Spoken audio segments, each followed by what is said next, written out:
¿Cuál es la imagen común de un campesino medieval en invierno? La mayoría de las veces se trata de una imagen sombría y casi sin vida. Una familia tiritando de frío en una choza oscura y humeante, envuelta en harapos. Terminan sus últimos escasos suministros, duermen casi todo el día y esperan con melancólica humildad que el sol derrita la nieve. Parece que toda la vida cae en una hibernación de un mes y la única ocupación es la supervivencia pasiva. Pero ¿qué pasaría si os dijera que esta imagen es solo un mito conveniente que esconde una realidad sorprendentemente activa, compleja y a veces bastante loca?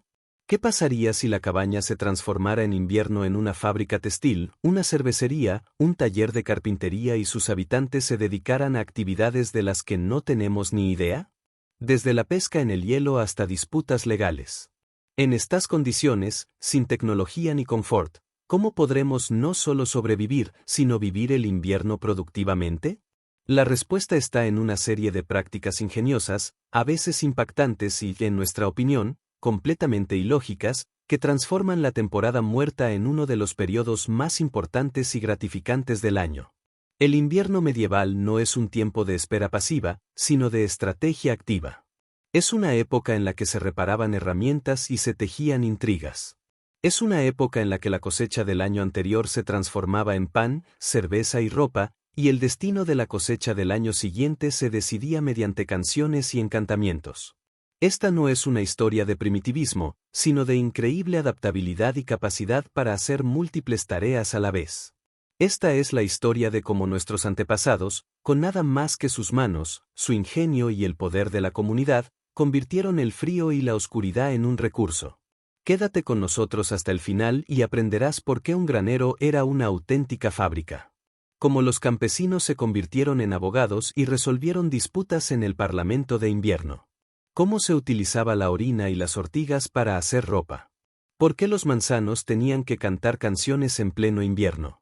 ¿Y por qué el arado podría ser una herramienta de chantaje? Este es un viaje al mundo frío pero maravillosamente activo del invierno inglés medieval. Lo primero que rompe el mito de la hibernación invernal es el sonido que sale de cada granero campesino desde el amanecer hasta el anochecer. Es un ruido rítmico ensordecedor. El invierno no era un momento para descansar de la cosecha, sino un momento para procesarla. El grano cosechado en verano y otoño yacía en gavillas esperando su momento, y ese momento llegaba en invierno. El granero, con sus grandes puertas pasantes que creaban una corriente de viento perfecta y su suelo de arcilla bien apisonada, se estaba convirtiendo en una verdadera fábrica donde el hombre era la máquina principal. El proceso principal era la trilla. Gavillas de trigo, centeno o cebada se extendían en el campo y los hombres, desde los más pequeños hasta los más grandes, tomaban cadenas en sus manos. Una cadena era una herramienta sencilla pero formidable, un mango largo conectado mediante una correa de cuero a un garrote corto y pesado. Trabajar con una cadena requiere fuerza, resistencia y un ritmo bien coordinado. A menudo 2 o 3 trilladores trabajaban juntos, convirtiendo el trabajo monótono en una especie de danza ritual. Golpeaban las orejas en una secuencia estricta para no lastimarse entre sí, y sus golpes a menudo iban acompañados de cantos de trabajo o gritos guturales que marcaban el ritmo.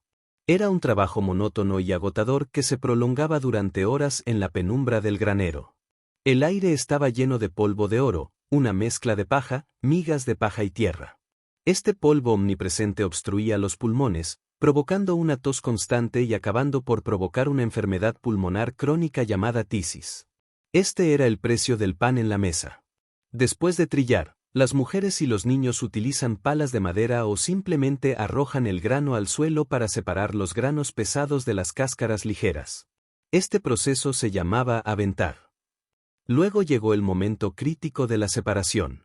Una porción del grano, el diezmo, se medía cuidadosamente y se entregaba a la iglesia. Otra parte iba al señor del feudo en concepto de renta, y solo lo que quedaba pertenecía a la familia. La paja se convirtió en un recurso invaluable. Se utilizaba para hacer camas para el ganado, para rellenar colchones y para reparar goteras. Nada se desperdició. ¿Por qué es más inteligente? Estamos acostumbrados a que el grano aparezca en el almacén ya en forma de harina. Todo ese trabajo duro y sucio se nos oculta en enormes elevadores de granos y molinos industriales. El campesino medieval estaba directamente conectado a cada paso de la producción de sus alimentos. Él no solo consumía pan. Lo creó desde el principio, conociendo el precio de cada grano y sintiéndolo con sus pulmones y sus músculos doloridos. Este sistema, aunque brutal, fomentó un respeto increíble por los alimentos, una comprensión de su valor real y una cultura de desperdicio cero absoluto que tanto falta en nuestra sociedad de consumo. La dieta invernal de un campesino a menudo se describe como una dieta lúgubre de pan, nabos y encurtidos.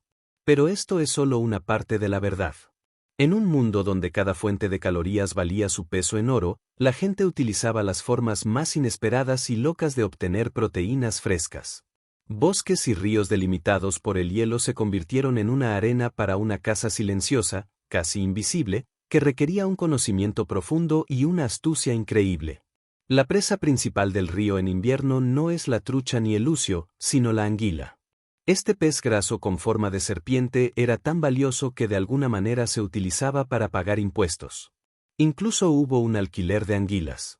Las anguilas no se capturaban con cañas de pescar, sino con trampas especiales, cuyas tapas estaban tejidas con varillas de sauce flexibles. El diseño era ingeniosamente simple. El amplio orificio de entrada se estrechaba hacia adentro formando un embudo del que era imposible escapar. El pescador cavó un agujero en el hielo y bajó el asador al agua con el cebo dentro. Un trozo de menudillos o pescado. La anguila, activa y en agua fría, entraba y no podía salir. Revisar estas trampas era arriesgado sobre hielo resbaladizo, pero una anguila grande podría alimentar a una familia entera. Al mismo tiempo se practicaba otra caza en los bosques y campos. Trampas. El derecho a cazar animales grandes como ciervos o jabalíes pertenecía exclusivamente al señor, y la caza furtiva estaba castigada severamente, llegando incluso a la ceguera o la horca. Pero había una zona gris, un juego pequeño. Los campesinos eran auténticos maestros en poner trampas. Colocaron trampas ingeniosas hechas de crin de caballo o de cuerdas finas en los senderos de los conejos que eran visibles en la nieve. Atrapaban urogallos y perdices con redes especiales, tendiéndolas entre los árboles y cebándolas con vallas. Esta caza era ilegal, pero a menudo las autoridades locales hacían la vista gorda. Conscientes de que era una cuestión de supervivencia, un conejo capturado y asado con hierbas silvestres fue un verdadero festín. ¿Por qué? Es más inteligente. Nuestro sistema alimentario se basa en granjas industriales y logística global. Conseguimos carne y pescado sin tener la menor idea de cómo provienen. El campesino medieval era un experto en su ecosistema local. Conocía los hábitos de cada animal, cada agujero de pez en el río y podía leer huellas en la nieve. Utilizó los recursos renovables de su tierra con la máxima eficiencia y el mínimo impacto. No era solo comida. Fue una demostración de profunda alfabetización ecológica y resiliencia basada en una diversidad de fuentes, no en una frágil monocultura como en nuestro mundo. Mientras los hombres realizaban el trabajo duro en el granero o en el bosque, la cabaña se transformaba en el reino de las mujeres, una auténtica minifábrica textil. El invierno era la temporada principal para la confección de ropa, y el proceso era una alquimia larga, complicada y olorosa. Todo comenzó con una montaña de lana de oveja sucia y grasienta. Esquilados en otoño. Lo primero que hicimos fue limpiar la lana. El mejor detergente y el más disponible era la orina fermentada. En un rincón de cada choza había una olla especial donde toda la familia solía ir al baño. El amoníaco de la orina vieja disolvió perfectamente la lenolina, la grasa animal que cubría la lana. Las mujeres remojaban el vellón en esta solución costrosa, luego lo enjuagaban bien con agua del río y lo ponían a secar junto al hogar. El olor era inimaginable, pero era el olor de la pureza y el calor futuro. Después del secado, la lana fue raspada con tarjetas especiales, alisando las fibras. Después llegó el turno de hilar con huso y hiladora, una herramienta antigua que requería una destreza increíble. Siempre estaban hilando, sentados junto al fuego, paseando por el pueblo, cuidando a los niños. Pero el hilo resultante era de un color blanco grisáceo opaco. Para añadir color, las mujeres se convirtieron en auténticas químicas. Recogían y cosechaban plantas para hacer tintes. Raíz de marina para el rojo, basa para el azul, racida para el amarillo brillante, corteza de aliso y cáscara de cebolla para el marrón y el naranja. Hervían estos tintes en un caldero enorme sobre el fuego, añadiendo la misma orina o ceniza como fijador, y dejaban el hilo en remojo durante horas para conseguir el color deseado. Pero la ropa no solo estaba hecha de lana. Si una familia era pobre y no tenía ovejas, se utilizaba otra planta, la ortiga.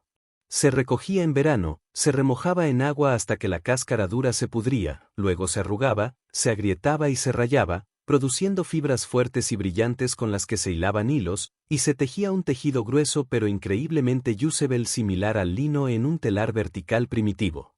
¿Por qué es más inteligente? Compramos ropa en tiendas sin pensar en su origen. Para nosotros, es una mercancía producida por trabajadores anónimos a partir de materiales sintéticos que tardarán siglos en descomponerse. Para una mujer medieval, la ropa era el resultado de cientos de horas de trabajo. Ella sabía distinguir desde una oveja sucia o un manojo de ortigas hasta una camisa terminada. Fomentó un increíble ahorro. La ropa no se tiraba, sino que se remendaba hasta el final, pasaba de mayor a menor y se volvía a coser. Era una cultura de absoluta autosuficiencia. Cero desperdicio en una comprensión profunda del valor de las cosas completamente opuesta a nuestra moda rápida. Las largas tardes de invierno iluminadas únicamente por la luz moribunda del hogar no eran un momento de ocio. Fue un momento estratégico para prepararse para la futura batalla por la cosecha. Cada hombre de la familia se convirtió en un manitas y la cabaña con su olor a virutas de madera y grasa derretida se convirtió en un taller de reparaciones donde se preparaba el arsenal para el trabajo de campo de primavera. Fue un trabajo tranquilo y concentrado, vital para la supervivencia. Las herramientas, el pesado arado de madera, la grada, las horcas y las guadañas estaban sometidas a enormes tensiones durante la temporada. La madera se quebró, las correas de cuero se rompieron, las hojas se desafilaron. El invierno era el único momento en el que todo esto podía repararse y arreglarse con seguridad. Se prestó especial atención al arado. Su enorme estructura de madera sufría constantemente el impacto de las piedras y la tierra dura. Los hombres inspeccionaron cada parte, identificaron grietas y reforzaron las uniones con nuevas cuñas de madera. La parte más valiosa era la pequeña reja de hierro del arado, cuya punta araba directamente la tierra.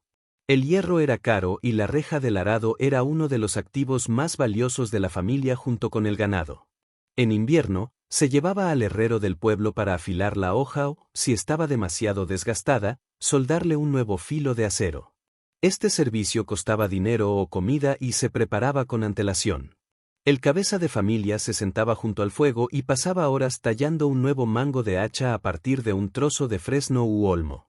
No solo cepilló sino que palpó la madera, eligiendo la dirección correcta de las fibras para que el mango fuera fuerte, resistente y no se astillara al primer golpe.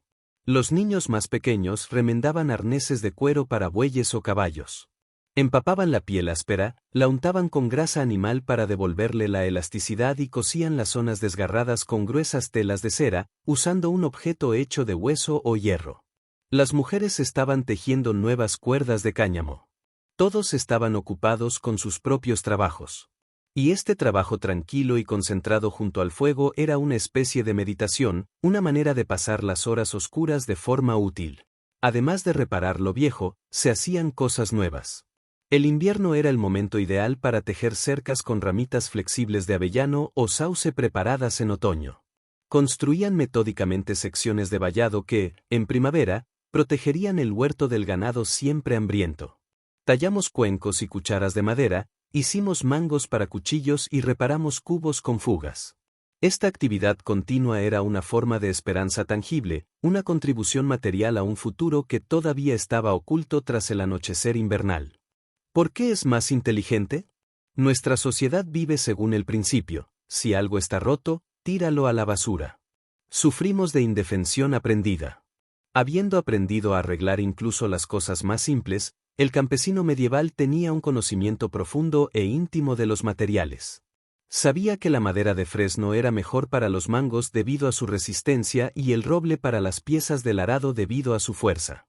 Para él, la reparación no era una opción, sino una necesidad. Y lo convirtió en un arte y una ciencia. Conocía sus herramientas hasta el último tornillo. Podía desmontarlos y volverlos a montar con los ojos cerrados. Esta cultura de reparación y profunda comprensión del mundo material es un ejemplo de un enfoque increíblemente sostenible y sensato que prácticamente hemos perdido. Cambiar la auténtica artesanía y la independencia por una comodidad barata pero efímera. Para calentar la cabaña y cocinar se necesitaba una gran cantidad de combustible. Pero todo el bosque con sus imponentes robles y fresnos pertenece al Señor.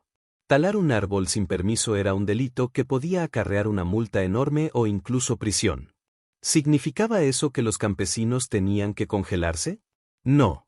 Había un sistema complejo y sorprendente de derechos no escritos, conocidos como stovers, que les permitían sobrevivir. Los campesinos tenían derecho a recoger combustible en el bosque, pero solo de cierto tipo. Este derecho fue descrito mediante una antigua fórmula, por las buenas o por las malas, que literalmente significa por las buenas o por las malas.